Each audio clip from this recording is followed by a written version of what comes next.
Donald Trump est le meilleur ami et le meilleur allié des Congolais et des Congolaises.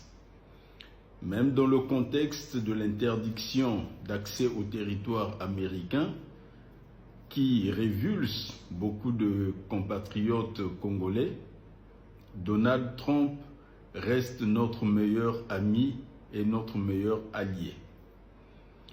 Dans la lutte pour libérer le Congo, pour redevenir une république, vivre la démocratie, le pluralisme, le respect des droits de l'homme, le Congo s'est toujours trouvé seul face au régime broyeur de Brazzaville. Mais avec Donald Trump, les Congolais ont un allié sur lequel ils peuvent compter. Parce que Donald Trump, depuis sa première présidence, n'a jamais manqué aucune occasion de nous témoigner son amitié.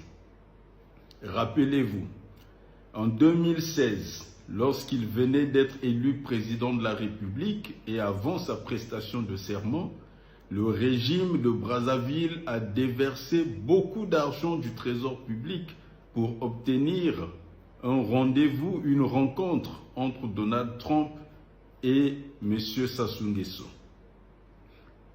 Des lobbyistes aux États-Unis ont donné toutes les assurances que ce rendez-vous, que cette rencontre aurait lieu. Alors, M. Sassou Nguesso s'est rendu à Miami. Et pendant une semaine, sur les centaines de chefs d'État qui existent dans le monde, il n'y en avait que 2 à Miami, Donald Trump et Sassou Nguesso. Mais pendant une semaine, Donald Trump a refusé catégoriquement de recevoir M. Sassou Nguesso.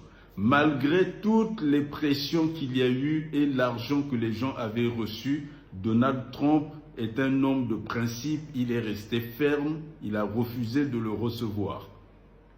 Une fois installé à la Maison-Blanche, pendant 4 ans, on a déversé tout l'argent du trésor public pour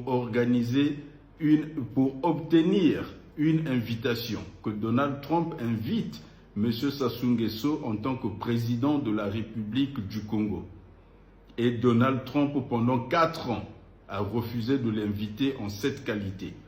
Il a rencontré au titre de l'Union africaine, mais a refusé catégoriquement pendant 4 ans de l'inviter en tant que président de la République du Congo. Dernièrement, quand il a été réélu et qu'il s'est rendu à Paris à la réouverture de Notre-Dame, dès qu'on a appris cela à Brazzaville, on a mobilisé tous les réseaux et toutes les ressources pour organiser un tête-à-tête entre M. Sassou Nguesso et Donald Trump à Paris. Donald Trump s'est bien rendu à Paris, mais il a refusé ce tête-à-tête. Et vous vous rendrez compte qu'il y a des personnes que Donald Trump reçoit, qu'il rencontre, et quelquefois on peut avoir des controverses.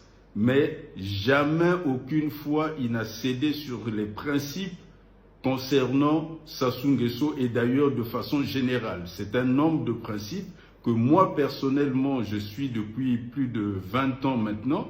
J'ai lu tous ses ouvrages. C'est un homme de principes.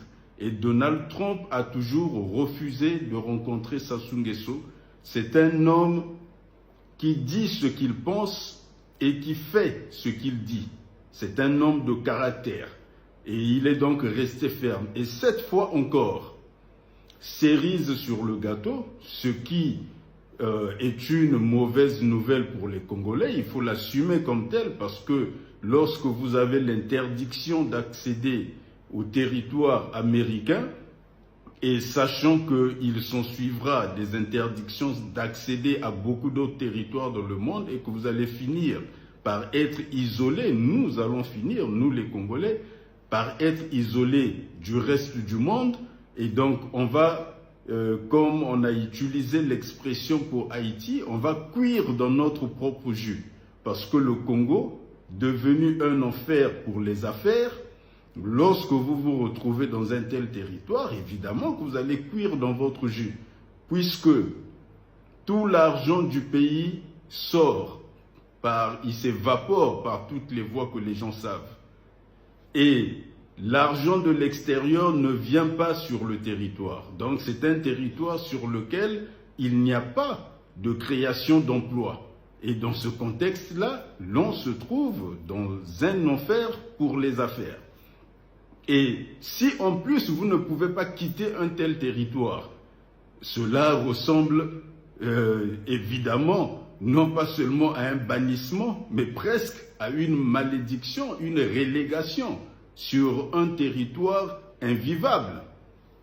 Et dans cette situation qui, évidemment, présente toutes les caractéristiques que je viens de décrire, il se trouve qu'en prenant cette décision, Donald Trump a montré le gouvernement congolais au reste du monde comme étant un gouvernement irresponsable et incapable.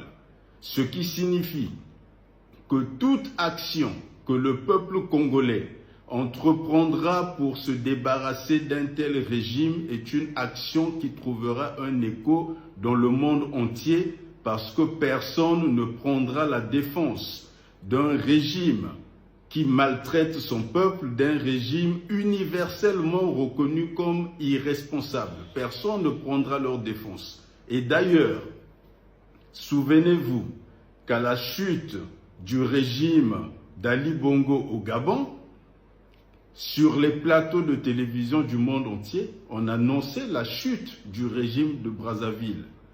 Et donc, le monde s'attend à la chute du régime de Brazzaville et ne comprend pas ce que les Congolais attendent pour se libérer. Et s'il y avait des hésitations, parce que le peuple congolais se sentait seul face à une machine qui a déjà détruit beaucoup de vies dans le passé, aujourd'hui, le peuple congolais peut compter sur l'Amérique de Donald Trump parce que Trump n'acceptera pas que quelqu'un prenne la défense dans le monde d'un régime qui a accumulé tous les maux possibles contre son peuple, notamment qui a appauvri son peuple dans un pays très riche.